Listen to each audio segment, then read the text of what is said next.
Mons is an old Belgian city, the kind of place where narrow streets fall silent after sunset.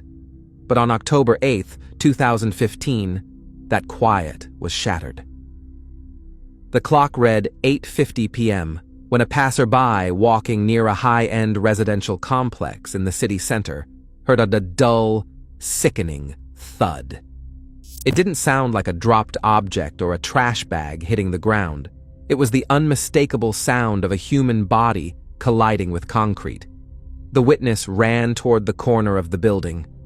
On the cold sidewalk lay a woman. She was dressed only in underwear and a thin t-shirt, clothes worn by someone who, just moments earlier, was preparing to climb into a warm bed, not end up outside on an autumn night. She was still alive, but her screams of pain were unbearable to hear. She had fallen from the 7th floor nearly 80 feet down. The woman was 32-year-old Hannah Hove Becker. Emergency responders would arrive 10 minutes later at 9 p.m. But what happened during those 10 minutes still leaves everyone familiar with the case deeply unsettled. The doors of the building opened and Hannah's husband stepped outside, 34-year-old Craig Becker. He didn't rush down the stairs, gasping for breath, desperate to reach his wife and help her. Instead, he calmly waited for the elevator and rode it down. Once outside, Craig's behavior was chillingly methodical. While bystanders tried to help the severely injured Hannah, he was already on his phone. He wasn't calling emergency services. The call had already been made by witnesses. Craig was calling Hannah's family, who were nearly 4,300 miles away in Jacksonville, Florida. Standing over his dying wife, he spoke loudly, making sure everyone nearby could hear.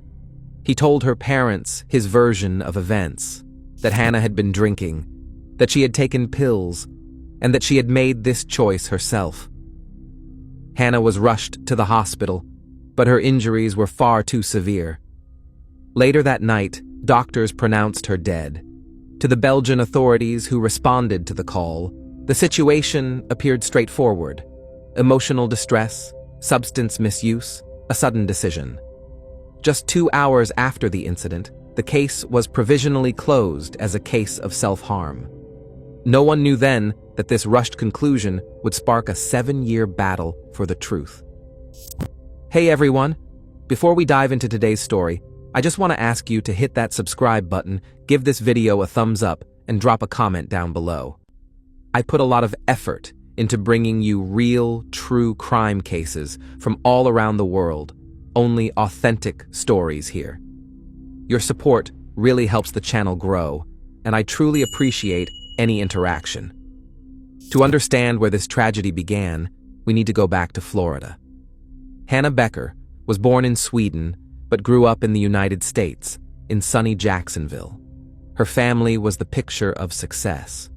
Her father built a transportation empire, providing a life of luxury in an oceanfront mansion. But wealth didn't change Hannah. She grew up kind and deeply empathetic, dreaming of becoming a psychologist so she could help others. Her father adored his daughter and was even building her a new home along the coast, hoping she would always stay close. Everything changed in college when she met Craig Becker. He was the complete opposite of gentle Hannah, a hardened military man, trained as an explosives specialist, someone shaped by risk, control, and strict discipline. The relationship moved fast. By 2010, they were living together in Virginia. Hannah started her own business, believing she was building the perfect family life. But behind the scenes, the process of her isolation had already begun. The first clear warning sign came at a moment that should have been one of the happiest events in any couple's life. Not long after Hannah launched her business, Craig announced that he was giving her a trip to Destin, a beach resort town in Florida. He told her she needed rest and time to unwind, but claimed he couldn't go with her because of urgent matters at the military base. Hannah arrived at the hotel alone, completely unsuspecting. But shortly after she entered the room, there was a knock at the door. Standing in the hallway was her best friend. Seeing Hannah's confusion, the friend smiled mysteriously and asked her to open the closet. Inside hung a stunning white wedding dress. That was the moment Hannah learned that Craig had, in fact, come to Florida. He had planned a secret wedding ceremony, set to take place that very same day on the beach. It sounds like the plot of a Hollywood romance, doesn't it? Spontaneity, the ocean, just two people in love. But there was one detail that changes everything. The only person present at the ceremony was that same friend. Hannah's parents were not invited. Neither was Craig's family. No relatives, no close friends. Hannah's parents, John and his wife, learned that their daughter had gotten married only after it was already over. John was furious and deeply hurt. He had been denied the chance to walk his daughter down the aisle, stripped of one of the most meaningful and emotional days in a parent's life. Craig explained the secrecy by pointing to the nature of his work: constant danger, deployments to high-risk regions, the belief that life had to be seized in the moment. With heavy hearts, the Becker family accepted the decision, choosing not to overshadow their daughter's happiness with conflict and deciding instead to support her. That surprise became the foundation of their marriage. A marriage in which Hannah's voice and her connection to her family slowly faded into the background, replaced by her husband's control. In 2013, Craig's career took a sharp upward turn, bringing yet another test for the relationship. He was transferred to Belgium to work with NATO military units. It was an extremely prestigious assignment, reserved for top specialists. For the Becker family, it meant another major move. Hannah, as the devoted spouse of a military officer, followed him, leaving behind her business, her friends, and the comfortable life she had built in America. Once in Mons, Hannah faced a reality she was not prepared for. She found herself in a foreign country, without knowing the language and without any social circle. Back in Florida, she had been constantly surrounded by family and support. Here, her world shrank to the walls of their apartment. Craig was almost always away, either on duty or on extended assignments, leaving his wife in a state of complete isolation. Soon, the couple received what should have been joyful news. Hannah was expecting. On June 12, 2014, their daughter Isabel was born. One might think this would bring the family closer together, but instead, the isolation only intensified Hannah's inner struggles. In her early 20s, she had already battled serious issues with body image and deep depression after the end of a toxic relationship. At that time, her condition had even required hospitalization. Now, far from home and without a support system, those shadows from her past began to resurface. She started drinking, trying to numb a growing sense of anxiety and worthlessness. Her family noticed that Hannah was becoming increasingly unstable. But instead of offering support, Craig used her condition against her, slowly shaping an image of a problematic wife in the eyes of those around them. The move to Europe, presented as an exciting new chapter, turned out to be a trap for Hannah. She found herself locked inside a beautiful, gilded cage, and the only person holding the key was her husband. Aggression doesn't always leave bruises. Sometimes it does far more damage through small, everyday humiliations, the kind that slowly chips away at a person's mind. A perfect example is what happened with the Curtins, not long after the couple moved to Belgium. Trying to make the unfamiliar apartment feel like home and to feel useful, Hannah went shopping with a new friend, bought fabric, and spent the entire day sewing curtains for the living room. She was proud of the result. It was her idea, her work, something she created with her own hands. But Craig's reaction was devastating. When he came home from work, he didn't just criticize her. He pulled out a camera and started recording, turning a private moment into public humiliation. On the video, You can hear him dripping with sarcasm as he says he hates the curtains, demands that they be taken down immediately, and calls the fabric the worst he's ever seen. Later, it became clear. This was never really about the color or the design. What truly set Craig off was that Hannah had made a decision on her own, without his control, and the details matter here. A loving partner might stay quiet out of kindness or discuss personal taste respectfully. Craig did something else. He deliberately captured his wife's confusion on camera, as if he wanted to replay it later, or use it as proof that she was useless. It was classic, distilled gaslighting. Coldly and methodically, Craig worked to convince Hannah that without his approval, she was nothing, and that any wants or choices of her own were ridiculous and laughable. The relationship continued to unravel quickly. Craig left again on a long assignment, leaving Hannah alone with her daughter Isabel and a crushing sense of emptiness. During this period, when she was at her most vulnerable, she began messaging another man, also in the military, who, ironically, was a friend of her husband's. The simple human attention she wasn't getting at home turned into warm conversations and eventually into an intimate relationship. For Hannah, it wasn't just an affair. It was a cry for help, an attempt to feel alive, to feel seen, to feel like she mattered. But when Craig returned, he did what he always did. He invaded her privacy. He hacked into her computer, opened her messaging app, and found out about the relationship. His reaction was explosive. Hannah's father, John Hove, later told investigators that his daughter called him one of those nights in sheer panic. She was screaming into the phone that Craig was hitting her and trying to choke her. That was the point of no return. Realizing there was a genuine physical threat to her life, Hannah took Isabel and fled to the United States, back to her parents. She stayed in Florida for 10 months. It was a period of calm, reflection, and safety. It felt like she had finally broken free. But in November 2014, Hannah made a decision that would prove fatal. Maybe it was pressure from her husband, manipulation involving Isabel, or the desire to keep a whole family for her daughter. But she decided to give the marriage one more chance, and she returned to Belgium. When she came back, she hoped for a reset. Instead of peace, she found herself under even harsher, almost prison-like control. Now, Craig checked her phone every night. He strictly forbade her from speaking with male friends. He wouldn't let her go anywhere alone.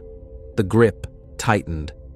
And to make sense of the chaos of that final night, we need to reconstruct the last day of Hannah's life, step by step. On the morning of October 8th, 2015, she did not look like someone standing on the edge or planning to take her own life. The opposite was true. She was making plans. That very morning, she signed a lease for a new apartment. It was her ticket to a new life. She was leaving Craig for good. She had a new job with an organization focused on supporting teens, and she was in a new relationship with a man named Chris, one of her co-workers. But the evening brought a strange and abrupt shift in tone. At 8:38 p.m., just 12 minutes before the presumed fall, a series of messages was sent from Hannah's phone to Chris. Their content is deeply confusing. The first message read, "Craig is being so nice that I'm confused. I love him, and I love you. Honestly, he was a jerk in the past, but he's changed." Moments later, another message followed. "He doesn't love me anymore because I'm in a relationship with you." And then the final message, sent at 8:39 p.m. "I hate my life." These messages became the cornerstone of Craig's claim that Hannah harmed herself. But let's take a closer look at the facts.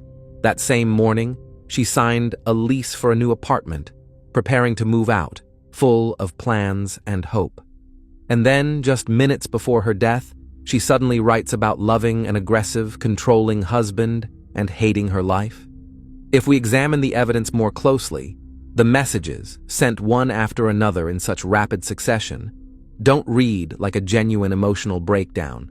They feel more like a poorly staged performance, one in which the true author may not have been Hannah at all.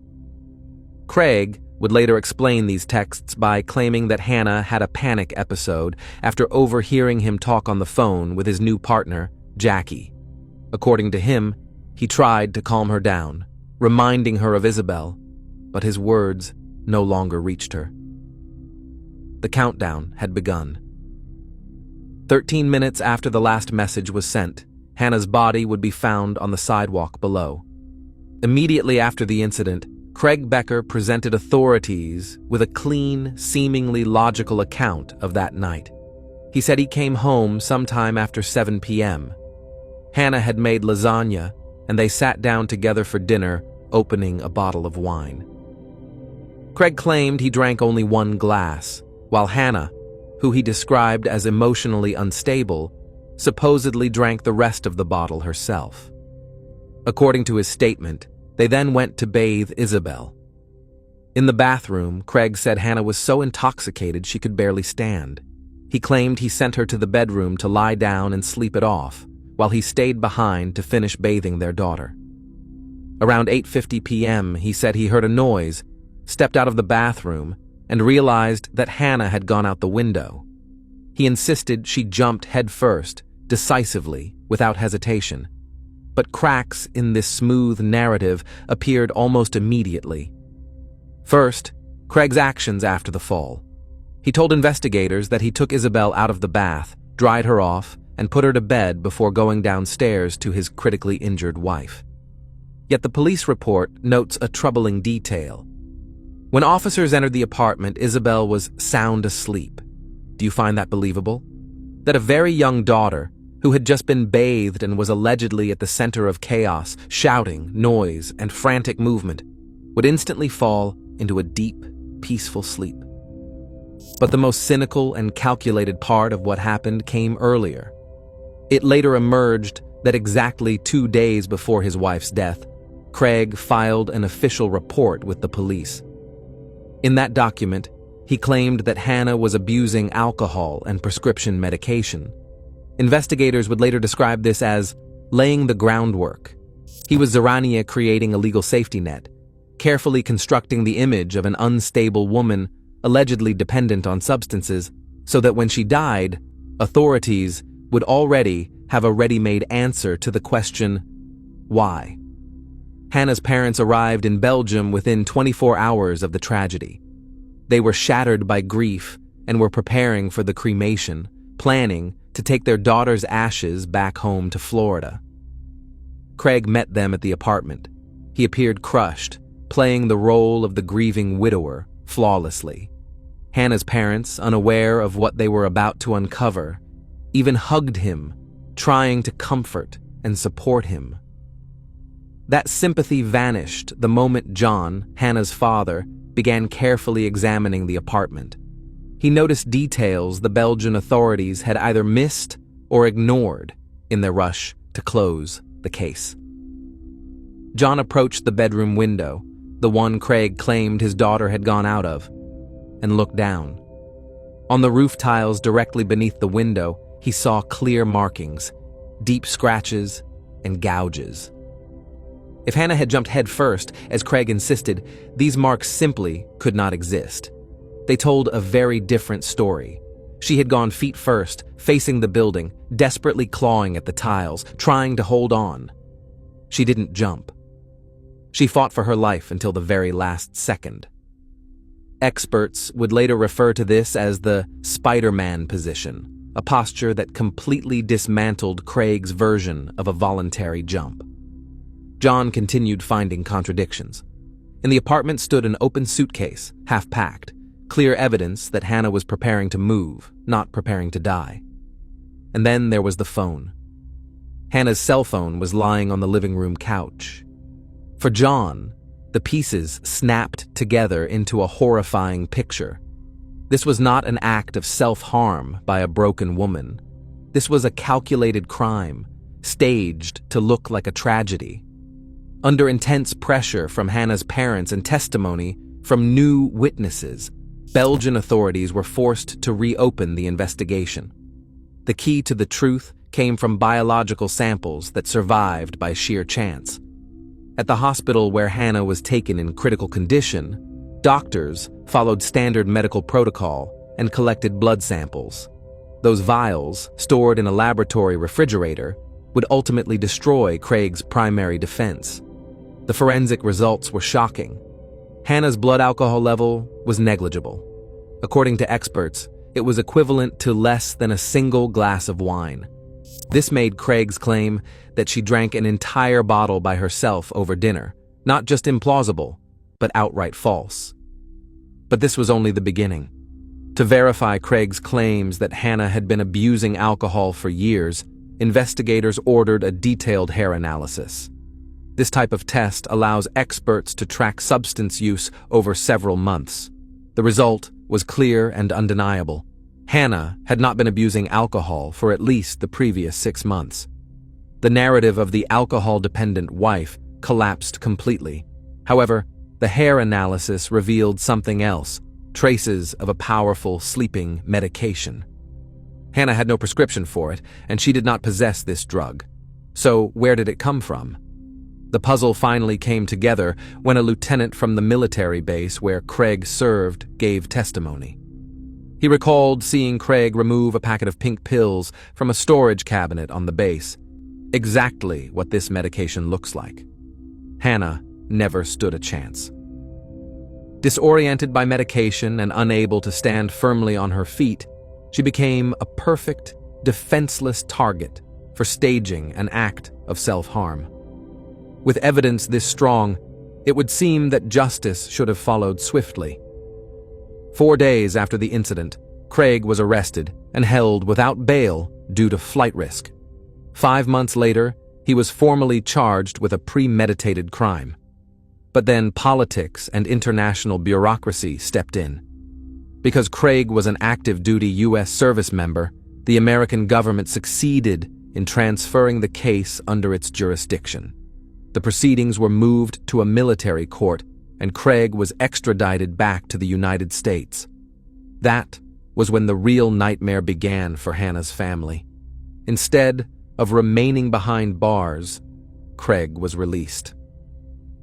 For the next 7 years, he lived freely in the United States, continuing to work in the same explosives disposal field as if nothing had happened. One of the most painful blows involved Isabel.